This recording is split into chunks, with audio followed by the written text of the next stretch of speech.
Well, today on Fully Alive, we're joined by a woman who proves that it's never too late to embrace change, chase dreams, and live with purpose. At 67 years old, Robin Kencel is redefining what it means to age well. With a successful 40-year marriage, adult children, and a thriving career as a top luxury real estate agent and broker, you might think she'd be ready to slow down. But Robin is just getting started. She was recently crowned Miss Connecticut Senior America 2025. She's a 7-time United States Pro-Am champion in ballroom dance. And this fall, she'll step onto the national stage to compete in the Miss Senior America pageant in Atlantic City. But beyond the crowns and championships, Robin has devoted her platform to something even greater, helping people discover their purpose, peace, and joy at every stage of life. She inspires us to strengthen our emotional selves, nurture meaningful relationships, and never stop learning or growing, no matter our age. In this conversation, we'll explore what it truly means to age with purpose, the 5 pillars of aging well, and how we can all live more empowered physically, emotionally, spiritually, as we write the next chapters of our lives. So get ready to be inspired by a remarkable story of resilience, reinvention, and radiant living. Here's my conversation with Robin Kencel. Well, Robin, thank you so much for being on the show today. Ever since we met a few weeks ago, I've been really excited to have this conversation with you, to learn from you myself, and for our listeners to have a chance to learn from you, your wisdom, your experience, and just, who you are. You've lived this amazing journey. So I'm excited to unpack that today. Thank you so much for being here. Yeah, thank you so much for having me. I'm looking forward to it too.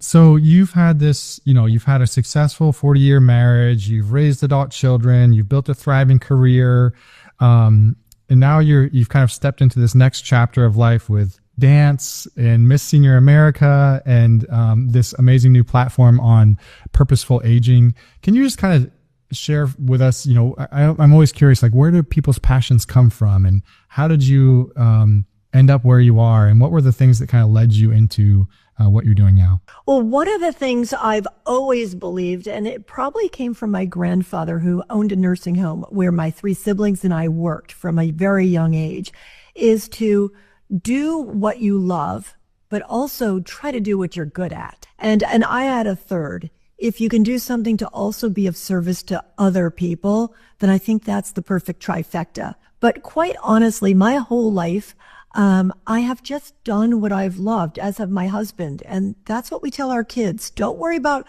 the money. That will come if you're doing what you love. I was an undergrad at Georgetown, and I followed my passion, and my major was philosophy. What do you do with that when you're done? And so from there, I did get an MBA at Kellogg, and I just followed what I liked. So I started in product management, and I went to Johnson & Johnson because another belief of mine is whatever you do, go to the best place or person for it. And I felt like they would be really great at training me to be an excellent marketer and manager and leader. And then I eventually opened my own strategic planning shop. But I was always keeping a passion in the background, and one of my passions is restoring historic homes. And one day a friend of mine who owned a real estate boutique firm looked at how much I was working, and she's like, what are you making? So I told her, she's like, oh, you got to come into real estate. You'll do so well with your business background and your knowledge of homes. So I've had 5 different careers. That's just a couple of them, but every single one of them I have loved until actually the moment that I haven't. For me, there always comes a moment where you're like, I just can't look at another business plan. I just can't do another whatever. And then I always know it's time to make a shift. My passions are a little different. I do love having outside interests besides a career. For me, dance has always been in my life in different forms.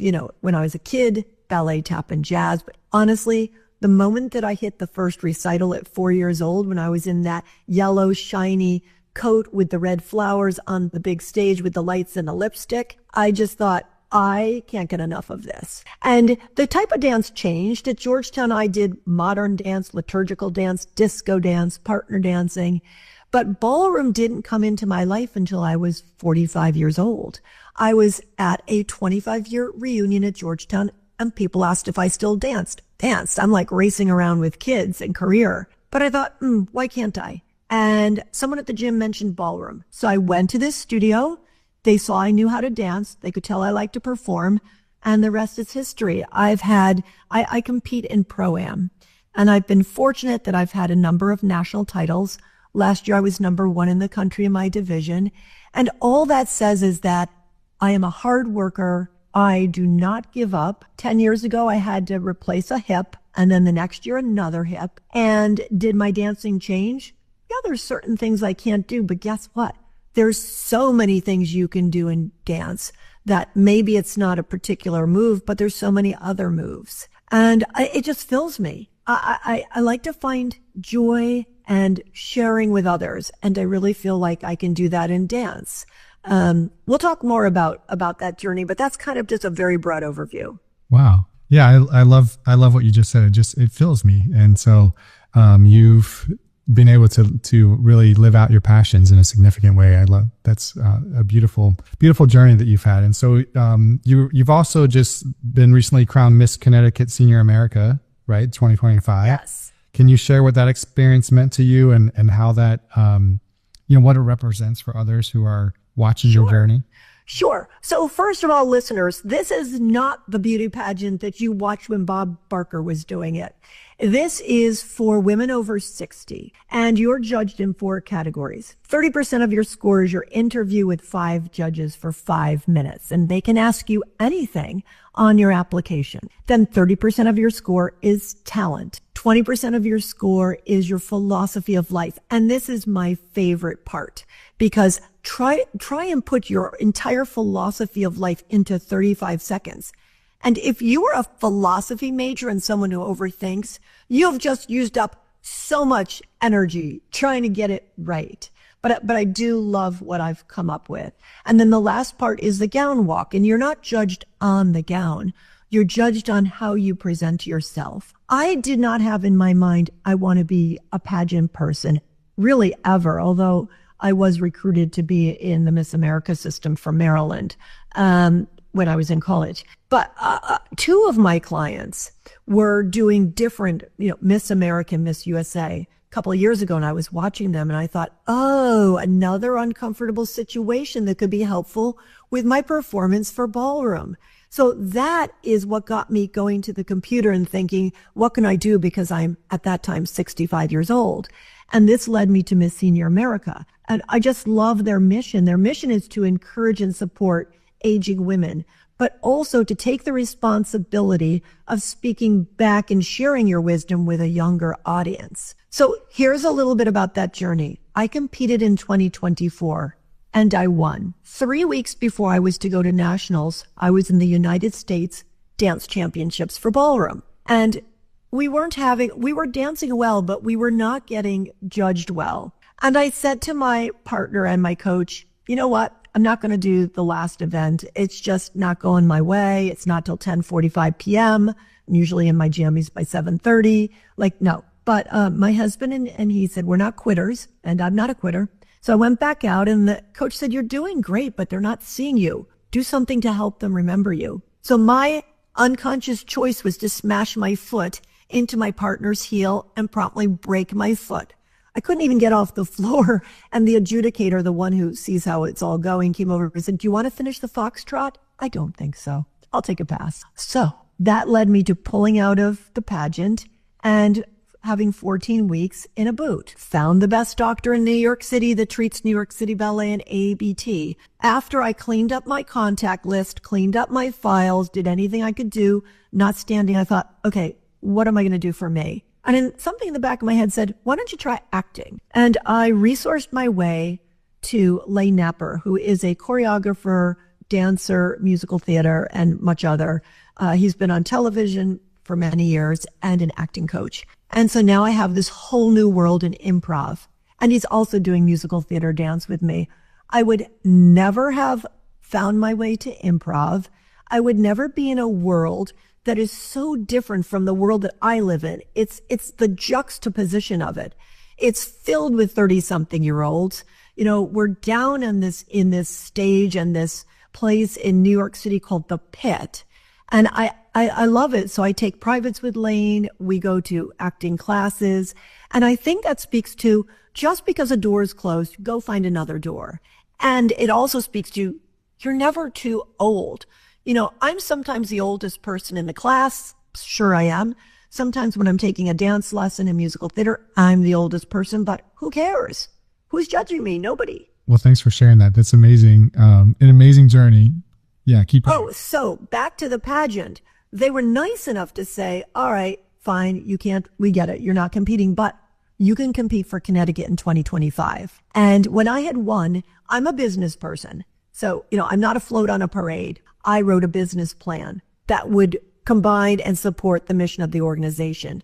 And that's what I'm working on. What's come out of it, because I started with research, I hired a research company to say, what are the big issues facing midlife to later life women? What's the topics that are concerning them? And people have different pillars of aging, 5 core pillars of aging. I sort of come up with physical health, emotional health and mental well-being, relationships, spirituality, purpose and meaning. And I've got sleep in its own category because it affects everything. So I've been studying these topics, talking to women on these topics. The one that I know best, perhaps, although, as a dancer and just an individual, I've always been about mind, body, and spirit. And, I think of myself as those old stereo systems where I don't want one thing so good like the speakers that, another part isn't as good. So I've always focused on all of them, but I am a spiritual director. So my own core always starts with the spiritual core. Anyways, I'm competing at the pageant on October 5th through 10th. So I'm really excited. I asked if they could consider ballroom with a partner, and Miss America had just started that in 2024. So they have agreed to have ballroom. 2 of us are doing ballroom. My pro and I have got just such a fiery, great dance. And I'm super excited. It's going to be a great week. Wow. That sounds amazing. And thank you so much for sharing about that journey. There's a lot of things that you've said I want to kind of dive deeper into. But first of all, you said you had to boil your philosophy of life down to 35 seconds. Since you are a philosophy major at Georgetown and have thought a lot about this, what could you share with us? Maybe not the whole 35 seconds, but what is your snapshot of a philosophy of life? Yeah. So to me, you've got to start with what your purpose is for you, what your meaning is, which goes back to your values. And again, for me, my whole thing is about pleasing God. End of story. That's what I believe I'm here for. That's what I try to point to for everything. And, I thought about, should I share that? That's right in your face. I mean, it's to, 2,000 people. And I'm somebody who believes you could talk about your belief without having to say God. But in this situation, I am starting out by just saying, I seek God in everything. And I end with a quote that I love by Mother Teresa, because I really feel it's so true, which is, we can't all do great things, but every one of us can do small things with great love. I really believe that. That's a beautiful saying. Yeah. Small things with great love. So yeah, you have all these different facets, right? And I love how you're just kind of a jack of all trades in some ways. Like you really, from a spiritual director. And I know you told me before you had your nursing home administrator's license and you're a luxury real estate professional and a ballroom dancer and, all of these different things and a mom, and a husband and a wife. And so, so you really have a wide view, a wide lens of life experience. And so can we dive a little bit further into these pillars of health, or pillars of aging that you mentioned? And you said you hired a research company to help you come up with those. Is that how you came up with them, or how do you flesh those out a little bit? A lot. So I love research. So both them and my own research, I took about 3 months and really looked at the scope and also what makes sense in my experience. So in my experience, look, I haven't always been so focused on fitness and nutrition. In high school, You could have found me with 2 packs of chocolate chip cookies and a vanilla milkshake every day. And I was dancing then until, I started to learn about nutrition. So it's a lot of it is my own experience as well. And working with a functional medicine doctor, working with a concierge doctor. When you're a high level athlete, you've got to really respect your body and make sure it's given everything it needs to top perform. And that is everything from fitness, cross training, nutrition to, your mental self. It's very hard for me to perform and dance if I have major things going on emotionally. So making sure that I'm managing things and keeping stress in its proper place to the extent that it's possible. But look, the only person you really can control is yourself. And sometimes what's going on isn't so much what's going on, but it's the way you're perceiving it and it's the way you're responding to it. So I spend time, doing work to help me stay as calm as possible, given that I do have a busy life with a lot of tentacles out there. Yeah. Well, and you also said, it's never too late. I think many people feel that after a certain age, it feels too late to start something new, but I love that you have just kind of rejected that. How do you respond to that? And how do you encourage others in that? When people listen to about the ballroom, for example, they're like, wow, I wish I had that. I always say to them, well, what's stopping you? Like, I started improv at 66 years old. I didn't enter it thinking I'm 66 years old. I entered it saying that looks like fun. And I always wanted to do acting. I just hadn't heard of improvisational acting, which if your listeners don't know what it is, basically you're given a word or nothing and you just go with a scene partner or a few scene partners. And it's not writing a script in your head. It's micro listening to the other person and then responding in a way that would be, earnest and what you feel. Talk about feeling like you've just fallen off a cliff. That's what improv acting is like for me. It's starting not to be a full free fall, but so if you can do that, I think having a mindset that is a positive mindset and a can-do mindset and a why not mindset. That's critical. There was an incredible yoga teacher in Westchester County. She died at 101 a few years ago. And she took up ballroom at 85 years old. And she had the same mindset. Why not? Of course she's not doing what she would have done at 35. So sometimes I think it could be just your own naysaying. There may be people around you kind of questioning what your decisions, but I listen to people, but then I take my own counsel closest. Yeah, I love that. Why not? And you mentioned that you had both of your hips replaced within a year or two of one another, and so most people would probably say, "Oh, I guess I'm not gonna do what I love with ballroom dancing any longer because I had to replace my hips." So you obviously take a different approach and a different mindset. And how would you encourage others to do the same when they have those kinds of setbacks? So, this is an interesting story because I thought I went to the Hospital for Special Surgery in New York, incredible institution. And I had great surgeons, 2 different ones. And I went to their physical therapist. I didn't really think about the level of physical therapy. I just thought I'm going 3 times a week. I'm doing everything. Had I to do it over, I would have looked a little further about what else I could have been doing for physical therapy. Because in recent years, I've discovered something called gyrotonics, which came about by a male dancer who needed back surgery. And he said no to back surgery. So it's sort of Pilates, yoga, it uses a reformer machine. All the major dancers will be using it. You'll hear of it. And I started it around 10 years ago after the second hip, and it's really helped regain mobility. So I would say, look, you can come back, but make sure you do your research to understand what the rehab should be and could be to come back as far as you could come back. My hips are incredible. I never think about them now, but I learned that I should have just kept resourcing myself and thinking, what else can I do? There's always, especially now, there's so many breakthroughs coming and so many different therapies and modalities and things that are being either newly discovered or rediscovered, or uncovered.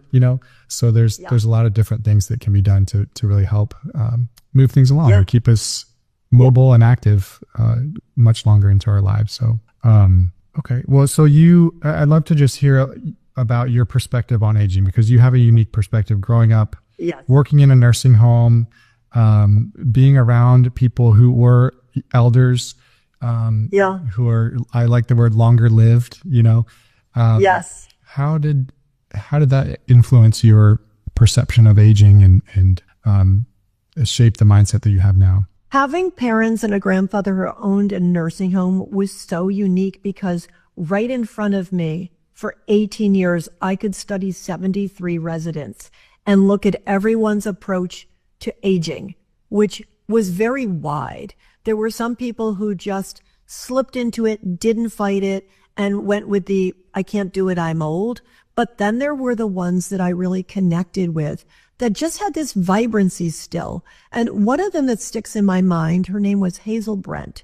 And she was a very well-known model in her day. But by the time I met Hazel, she was confined to a wheelchair and she was paralyzed. The only thing she could use were her eyes. And as incredible as it seems, I had a wonderful relationship with Hazel, just communicating through our eyes. I could feel her softness and her kindness. And, I would do the real talking, but she would respond. So I think Hazel and others like Hazel just taught me, just because you have a chronologically old age doesn't mean you're old. It just means you've lived a long life. So I think that impacted me. But I'll say the other person who's really impacting me that I didn't anticipate is my 92-year-old mother. She has a lot of physical ailments, but her mind is as sharp as when I remembered her in her 40s and 50s.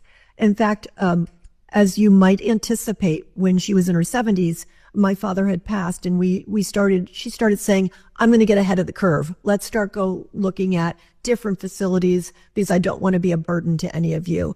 And she selected a campus that has tiered living. So it's independent apartments, assisted living, and a nursing home and a rehab center. And she's been there for, I want to say, 15 years. And in the last 2 years, she's had some real health challenges. And a car accident 6 months ago that didn't help. She is unstoppable. She's basically just annoyed that she's like, I'm too young to now not be able to race around, because literally every day and night she's either at Red Hat Society or Little Women of Italy or, the theater, the this, the that, learning Mahjong. I mean, she does not see herself as old, not at all. And in fact, she and I both had sciatica this spring, but I was lucky enough that I could resource through a number of doctors to Dr. Kaiser, who was able to do what was needed. She can't do that because of everything else. And, she had to be on a very strong pain medication, and she needed around the clock help. 2 weeks ago, she said to my 3 siblings and I have fired all the help. They do not work hard. They clearly didn't work at Cove Manor Convalescent Center, that we owned. So I fired them all, and I've taken myself off the medication because I'm not thinking clearly. I took her to lunch last week. Holy Toledo. Dressed to the nines. Yeah, she's in pain, but so happy to be out in the thick of it. That's amazing. Well, that's very inspiring and just very inspiring. Yeah, you just continue living, and it's really about your mindset, right? That I love what you said. Yeah. It's just because you have this chronologically aged, number, doesn't mean that it just means you have a longer life. Like you said, you've lived a longer life. And so you don't have to have that same mindset, even though we might slow down a little bit or change. Like you said, you might not be doing the same things you were doing in ballroom dancing if you were 35, but you're still having the same enjoyment, or maybe even more enjoyment. Yes. And the other thing I want to say is that when you have someone like that close in on your life, a role model, and you're just seeing how they're living, you start thinking, well, this is the way it's supposed to be. When I was at Georgetown, I was teaching dance in the inner city in Anacostia. And, funny enough, it was a really poor area, but those kids showed up in their tights and leotards. And I didn't have any equipment. There was no ballet bars. It was just a gym. And I was teaching them jazz, learned pirouettes, which are turns, without any bar to go halfway and then a full turn, because they didn't have it. They just figured, oh, this is the way it's supposed to be. Turn, I will. So it's interesting. I think whatever's in front of your face, it becomes your point of reference. Yeah, it gives you that mental model. Yeah. Yeah. Oh, I love that term. Writing that down. Yeah. A good mental model. Well, you're giving us a good mental model today, so I appreciate that. And can we just talk a little bit? I know you're a spiritual director. You're focused on kind of that spiritual side and the emotional side and connection, building strong relationships. How does that play into aging gracefully and with resilience? Couple ways. So first, let me explain what a spiritual director is for maybe your listeners that don't know. So a spiritual direction is not therapy. It's not Bible study. It is a companion that walks alongside of you and listens to what's going on in your life in terms of where God, whatever that might be for you, might be showing up, or just something you can't shake, or something you noticed, something that struck you. And I'm the person with the pan looking for the gold nugget and sifting through it and then handing it back to you to say, oh, tell me about this. So it's your own journey. I'm just lucky enough to be part of that journey. We always say there's 3 people in the room, you, me, and the Holy Spirit, and stuff just happens. I've had a spiritual director on and off for 45 years. And my spiritual director now is an incredible priest, Jesuit priest. And I cannot point to a day that's the day that my relationship with God changed. All I would say is that it just keeps deepening and deepening and deepening. And I can't point to a moment. It just happens over time if you devote yourself. Of course, what you have to do is just show up, which means taking the time for whatever practices are practices that are comfortable for you. I bookend my day with 2 practices, and there's a few other things that I do regularly because getting into habits are very helpful, I think. Yeah. Would you mind sharing what your day looks like? Sure. Because you're obviously, someone who is practicing what you preach, and you've maintained vitality and, living a very full life at this stage of your life in this chapter. Could you share what those practices look like, or what your kind of a normal day or normal week looks like, and the things that you're doing and to stay healthy and vibrant? So I'll start with sort of the spiritual component. And, my day starts very early. I've always been wired to go to bed early and get up early. And the first thing I do is say, the prayer of Jabak, which is just 4 simple lines that is, bless me indeed and expand my territory, which really means let you work through me with anybody I meet today. And then there's a line that just asks that he holds me and to protect me against any enemies or negativity. And it's that simple.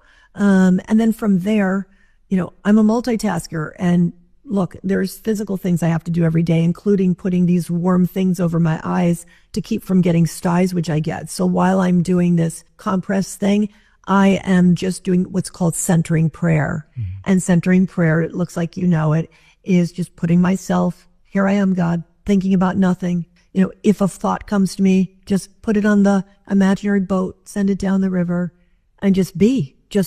I can't do 20 minutes or 30 minutes. I'm not that good, but I can do 10 minutes. That's the beginning of my day. And then after I work out and do things like that, I go to daily mass, or at least I listen to it. And, I am a Catholic, so receiving the Eucharist and going to daily mass is important for me. Everyone has wherever their point of connection to their divine or the higher being, that happens to be mine. And then I just go through my day. But at the end of my day, I recall it's running the tape, and I look for where was I in sync with God? Where did I behave in ways that might not have pleased him? And before I run that tape, I think about 3 grace-filled things of my day. I know some people do gratitude. I just look for, oh, there was your grace. There was your grace. And then I run the tape, which could be painful. After you give yourself accolades and you keep saying, please make me honest, because I'd love to paint myself in the best picture possible. Then I look at the things that I could do better. And if I need to call or send a little note of apology, sorry, I wasn't that patient. I think my voice was a little clipped. I do that the next day. But I kind of check in with God all day. I think it's really knowing that there's something bigger than yourself, knowing that I was put here for a reason. I was made a certain way. Just help me live into that. That's all I'm asking. Keep keep my earthly self out of the way. That's kind of how I roll. I love those practices, and thank you for sharing that. That's a very easy, practical things that we can do, but I love that the intentionality you bring to it. And can you share maybe a little bit about, so you mentioned you work out almost every morning or every morning? Oh, yeah. What do those typically look like? I have so much energy. I mean, if I don't work out, it's a problem, but I'm not somebody who says Monday, Wednesday, Friday, I'm going to this gym or that class. I kind of go with how my body feels. I mean, I'm always doing at least 10 minutes of cardio a day on Peloton because we do have to keep our heart health. So that's just, you got to get the cardio. Plus, to be honest, when you're competing in ballroom, it's a minute and a half of a dance, 8-second rest, minute and a half of a dance, 8-second rest, 4 times. It's really aerobic. So I've got to be trained for that. And then from there, I am just doing a combination during the week of strength training. And 6 months ago, I started with a trainer because I just work harder with a trainer. Things that will give me flexibility. And for that, I'm doing yoga. And then a combination for those, which I do a lot of bar class. I'm fortunate that I have an incredible bar studio here in Connecticut, but they're also available online. And I do use a few online subscription things that are not expensive. Like this morning, because I was with you and I wanted to get to mass, I did Peloton, and then I did a class online, and then I did my own thing that my chiropractor's having me do for all this stuff going on in my back. And then later on in the day, I'll dance. There you go. So you get a lot of activity. What about nutrition? What does your nutrition look like these days? Yeah. So I've gone through a lot of different things. I do like the food, the blood typing as a concept. So for those who don't know it, you know your blood type, and there is a blood type diet, which works off the belief that you came from a certain region in the world, and that is what you should be eating. And, I have kind of tracked it. And when I am eating according to the blood type, I keep it on my phone, like an app on my phone, so I could check. I'm not 100% good at it, but when I stay to it, it's really helpful. So that is sort of a guide. I try to stay away from refined sugars. I'm not someone that says never, ever. I'm just not, but I try to stay away from refined sugars. Nothing white to the extent possible, gluten-free. That's the basics of it. My morning starts with, most mornings, a smoothie that's got 15 different ingredients. That's kind of based on Dr. Mark Hyman's smoothie. Mm-hmm. So he's, you know him, he's the guru of functional medicine. And I figure, okay, anything coming out of him, he's doing all the research. So it starts with that. And then it just depends on my hunger level. I might have a gluten-free English muffin, with some nut butter on it. And I also work on, when am I hungry, and not necessarily, okay, it's noon, I need to eat, but a little bit, when am I hungry? I'm not perfect. I mean, but I'm not, I pay the price when I'm too naughty. So pretty much I'm staying with an alkaline diet, which, means it's not acidic, and it's just what makes me feel better. I think if we're honest with ourselves and pay attention to what's going in our mouths, we will see what's making me feel better and what gives me energy. I'm always seeking energy. I mean, I actually take a couple peptides, injectable, because I just need more energy. So, I do an NAD, and I do an inflammation, mostly because of all that sciatica and back stuff that was going on. Oh, great. Okay. Yeah, thanks for sharing all of that. Seeking energy, alkaline diet. I was speaking with someone just a couple of days ago, and he was saying, as we age, our bodies become more of an instant feedback loop for us. So, like you mentioned, if you ate those refined sugars or gluten or whatever you put in your mouth, it either goes well or it doesn't more quickly than when we're younger and we could eat chocolate chip cookies and vanilla milkshakes every day. Yeah, exactly. I'm sure you've heard of the Aura Ring. And I have an Aura Ring, which I love. I've had it for 3 years. So the Aura Ring, of course, tracks your sleeping. And, I think I was like many people, you need a certain amount of sleep. But I was shocked that when I started wearing the Aura Ring, it has nothing to do with the quantity of sleep. It has to do with the quality of sleep. And I love the fact that you can put in tags, like it scores your sleep. How much did you REM sleep? How much did you deep sleep? How much were you awake? You didn't even realize it. you were in bed for 8 hours, but you only slept for 5 hours. And when you really start looking at your tags, oh, that half a glass of wine, I paid the price. It's very clear. That meat totally killed me in my sleep. So it's great feedback. And, I'm competitive with myself. If I wake up and I don't get an optimal score, I'll go right back to sleep just to get the score up. And now my husband's wearing it. So, it's really bad because I'll go, what's your score? Like, you seem like you were sleeping. But, he does watch some television right before bed, the history or news, and that is definitely going to mess up your sleep. Yeah, for sure. So I love that too. And I think, I track my sleep scores as well. And sometimes it can help the other way. If I think I didn't get a good night's sleep, but then my data shows that, oh, you got this much deep sleep and this much REM, then it almost tricks my brain to say, okay, well, I should be energized today because even though I felt like I was awake a lot last night, I actually was asleep. So it's kind of funny. It's fun to track that and be competitive with yourself in that way. It is, but wait, let's just stay on that comment because don't you think it's crazy? I find the same thing. If it says you've slept well, you didn't feel it, all of a sudden your mind just instantly changes. It's like the power of suggestion. Or if you didn't sleep well, now you're going through the day going, oh my God, I'm so tired. It's just the power of your brain and how it reacts to information is shocking. Yeah. And I guess, we could probably go down a whole rabbit hole of how your thoughts, your reality, really, it really is true. Well, I know you're working on putting together more content and helping with a platform for the pillars of aging and empowered aging. Yeah. Can you maybe kind of dive into a little bit about that and kind of what's on the horizon for you? Sure. Yeah. So, the first thing I'm doing is I just relaunched my social media just under my name at Robin Kencel on Instagram.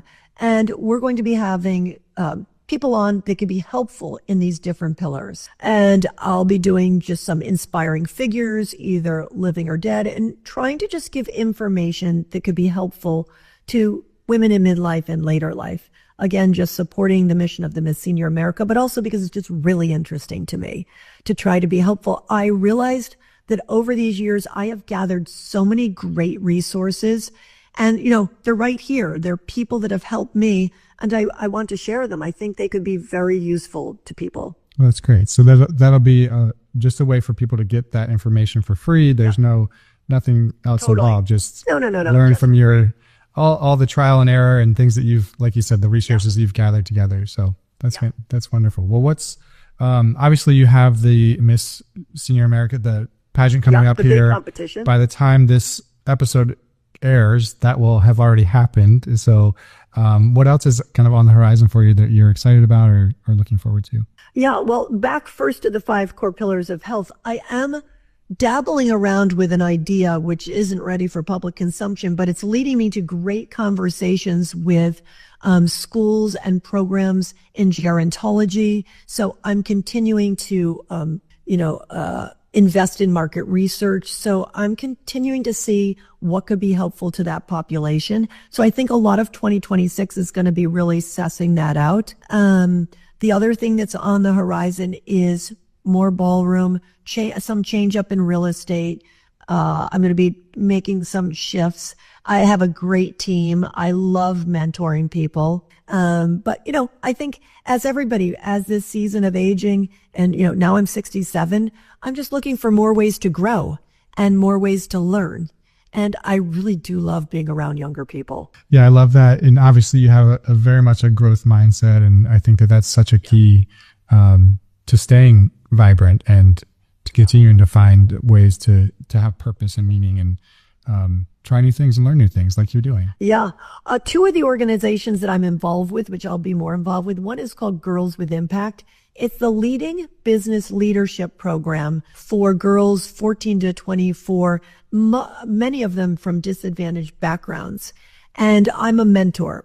And this is really great because you take on my first mentee is this incredible individual who was raised in the Bronx by a single mother who used to take her to the public library when she was young. Fast forward, she just entered this fall a university in Texas to be a astrophysicist. And we had a great time. You know, she's really good at resourcing herself to present papers and things she's working at all over the world. And I would look at the presentations that she has done with a team, give comments. Even when she was going down to school to find an apartment, we were on FaceTime because my real estate background was really helpful in analyzing the different options. So Girls with Impact will definitely be something that I continue with. And then I am on the board of Bellarmine College, which is a community college that's part of Fairfield University that is for inner city kids. And what's incredible here is they only have to pay $1,000 a year to go to this school, which is part of Fairfield University.